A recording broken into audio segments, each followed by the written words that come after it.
Hello and welcome. আজকে আমরা CPAP মেশিনের কিছু সুবিধে সম্পর্কে আলোচনা করব। সিপ্যাপ মেশিন ব্যবহার করলে কি অ্যাডভান্টেজ তার রয়েছে সেগুলো সম্পর্কে আজকে একটা ছোট ডিসকাশন করব। তো চলুন শুরু করা যাক। অবস্ট্রাকটিভ স্লিপ অ্যাপনিয়া এর জন্য ডাক্তারবাবুরা অনেক পেশেন্টদেরকে সিপ্যাপ মেশিন সাজেস্ট করে থাকেন। যার পুরো নাম continuous positive Airways pressure device. একজন স্লিপ অ্যাপনিয়া পেশেন্টের ক্ষেত্রে সিপ্যাপ মেশিন ব্যবহার করলে বেশ কিছু সুবিধে রয়েছে, যে সুবিধেগুলো আমাদের প্রত্যেকটি স্লিপ অ্যাপনিয়া পেশেন্টের জানা অনেক বেশি দরকার। তো প্রথম সুবিধে কি? স্লিপ অ্যাপনিয়াতে যে সমস্যা সেটা হচ্ছে বারবার শ্বাস বন্ধ হয়ে যাওয়া ঘুমের সময়, এবং এই নিঃশ্বাস বন্ধ হয়ে যাওয়ার ফলে নিঃশ্বাস বা শ্বাস নেওয়ার যে প্রসেসটা সেটা বারবার বাধা পাওয়ার ফলে সমস্যা কি দাঁড়ায়, আমাদের ব্রেনে অক্সিজেন পর্যাপ্ত পরিমাণে পৌঁছয় না। তার ফলে বারবার পেশেন্টের ঘুম ভাঙে, এবং এই ক্ষেত্রে সিপ্যাপ মেশিন কি করে, কন্টিনিউয়াসলি একটা ওয়ান ওয়ে এয়ার ফ্লো পেশেন্টকে প্রোভাইড করে, যার মাধ্যমে পেশেন্টের এই শ্বাস বন্ধ হওয়ার বিষয়টা তুলনামূলকভাবে কম আসে এবং ব্রেনে পর্যাপ্ত পরিমাণে অক্সিজেন পৌঁছয়। দ্বিতীয়, সিপ্যাপ মেশিন ব্যবহার করলে নাক ডাকার পরিমাণ 90 to 95% রিডিউস করে। ফলে যে সকল পেশেন্টের ঘুমের মধ্যে নাক ডাকার সমস্যা রয়েছে, তারা স্লিপ অ্যাপনিয়ার ক্ষেত্রে যদি সিপ্যাপ ইউজ করেন তাহলে সেক্ষেত্রে কিন্তু অনেকটা বেশি বেনিফিট পাবেন।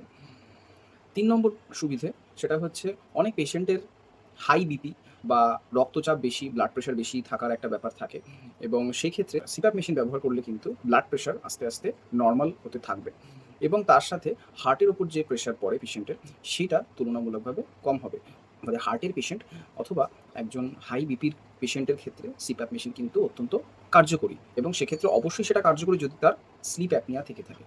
পরবর্তী সুবিধে, অনেক পেশেন্টের দিনের বেলায় ঘুমের একটা ব্যাপার থাকে, যখন পেশেন্টের অ্যাক্টিভ সময় বা যে সময়ে পেশেন্ট কাজ করছেন সেই সময় হয়তো কাজ করতে করতে চোখ লেগে যাওয়ার একটা ব্যাপার থাকে। সেইটা কী কারণের জন্য হয়? সেটা অক্সিজেনের ঘাটতির জন্য হয়, এবং রাতের ঘুম প্রপারলি কমপ্লিট না হওয়ার জন্য এই সমস্যাটা হয়। সিপ্যাপ ব্যবহার করলে কিন্তু এই সমস্যাটা পরবর্তীকালে আর আসার চান্সেস থাকে না। পরবর্তী সুবিধে হচ্ছে ইনসুলিন সংবেদনশীলতা বৃদ্ধি করা। অর্থাৎ যে সকল পেশেন্ট সিপ্যাপ ইউজ করছেন তাদের ক্ষেত্রে কিন্তু টাইপ 2 ডায়াবেটিস হওয়ার চান্সেস অনেকটা পরিমাণে কমে, এবং বডিতে ইনসুলিন সংবেদনশীলতা অনেকটা বেশি বৃদ্ধি পায়। অনেক স্লিপ অ্যাপনিয়া পেশেন্টের কি হয়, স্লিপ অ্যাপনিয়া থেকে টাইপ 2 ডায়াবেটিসের একটা টেন্ডেন্সিস থাকে। সেটা সিপ্যাপ মেশিন ইউজ করলে সেক্ষেত্রে কিন্তু ইনসুলিন সংবেদনশীলতা অত্যন্ত বাড়ে, যেটা টাইপ 2 ডায়াবেটিস হওয়ার যে রিস্ক ফ্যাক্টরগুলো সেগুলো অনেকটা বেশি কম করতে হেল্প করে। সুতরাং যে সকল পেশেন্টের স্লিপ অ্যাপনিয়া রয়েছে তারা ডাক্তারবাবুর পরামর্শ অনুযায়ী যদি সিপ্যাপ মেশিন ব্যবহার করা শুরু করেন, তাহলে অবশ্যই এই সুবিধাগুলো আপনারা পাবেন।